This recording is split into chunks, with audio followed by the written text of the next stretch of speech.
maganda ho siguro, Professor, muna para mas kauna-unawa ito, puntahan muna natin, no, yung sinasabing purpose nito. So ito ho ay gagawa tayo ng mga kailangan na component para patakbuhin po ang mga computers, 'di po ba? Yun, ano? Opo. Tama?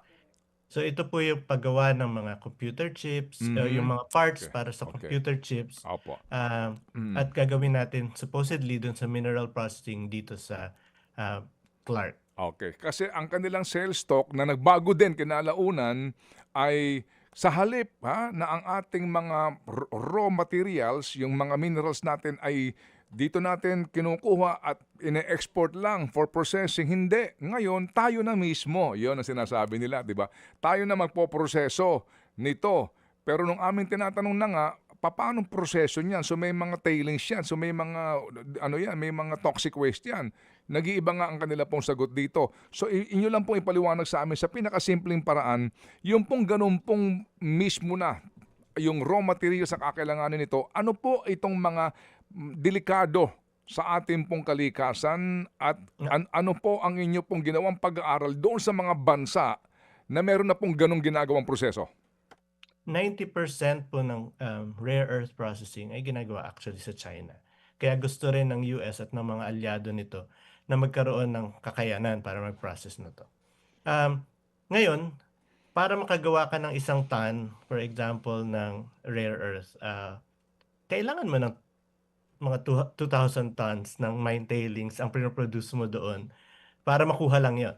Iba pa po Mhm. para yung refining. Yung refining, kailangan mong iba't ibang proseso naman yan sa iba't ibang mga minerals. Pero for example na lang dun sa paggawa uh, ng ng kailangan mong samahan ng hydrogen fluoride, sulfur Mhm. dioxide na Mhm. merong mga emissions na ganito, yung Mhm. mga processing na to. Mhm. Hindi naman din kung plinano mo ng maliit lang, hindi naman gano'n kalaki. Kaya lang kung gusto mo mag-produce ng maraming-marami, kagaya nito na target nila dito sa Clark, Mhm. kailangan planuhin mo kasi nangyari na to sa China, dun sa kanyang Bayan Obo Complex, na kung saan ay may nag-accumulate sila ng napakadami, 70,000 tons um, ng tailings na nag-leach out doon sa tubig. Mhm. Ngayon ang tanong, saan doon sa Clark nila itatago yung mga Okay. tailings nito? Oo.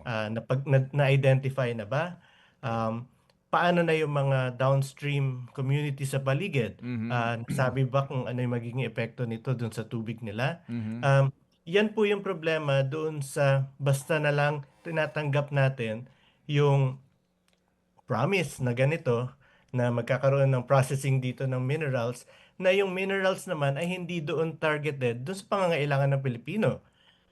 Tayo ay hindi gumagawa actually ng chips. Ang gumagawa ng chips ay nasa Taiwan, nasa Aha. ibang mga bansa. So magsusupply lang din tayo ng raw materials para doon. Tapos yung rare earth minerals naman dito, hindi rin dito marami sa Pilipinas ginagawa, papasok lang dito. So talagang processing zone lang tayo. At ang Mm. maiiwan sa atin ay yung tailings, yung tira Mhm. ng refining Oo. effluents. Opo. Saan yun Mhm. ilalagay? Ano yung gagawin? Okay. Opo, opo. Sige, Yun yung so problema po dito sa Pax Silica na parang minadali kasi December lang tayo pumirma dito.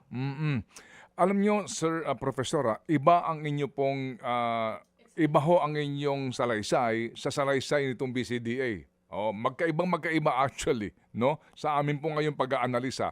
So, Sir, ah, sa ngayon, nagkaroon na ba ng public hearing dito ang DENR? Kasi ang sabi ho sa amin ng presidente ng BCDA, talagang magkakaroon nito ng aplikasyon for ECC.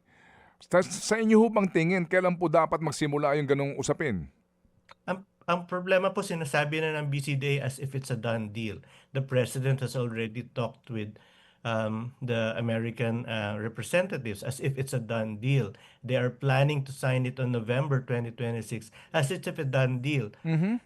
Pag done deal na, ano pa yung parang Mhm. intramurals na lang yung gagawin natin dun sa Ah, ECC application nila. aha, Nag-yes ang NWRB dun sa water resource aha, usage aha. kahit hindi maliwanag kung saan nila hinugot yung mga numero na yon.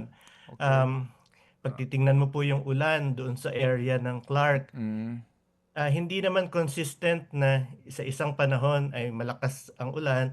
May kalahati tayo ng taon natin na dry yung Oo. season. Okay. So, pag mag-iipon ka ba ng tubig doon sa wet season para i-supplement yung dry season, yung mga ganong problema po ay parang ginagloss over lang ng BCDA by saying na hindi kami kukuha ng tubig sa ibang sa paligid ng Clark, rainwater harvesting lang. Pero pag kahit po simpleng multiplication, makikita mo na halos sakto o kukulangin yung Opo. tubig doon sa kukunin nila. Hindi Okay. po maliwanag sa akin kung ano pa yung hahabulin natin sa EECC kasi parang ina-approve na nila. Mauuna ang approval bago tayo maghabol dun sa ECC. Oo.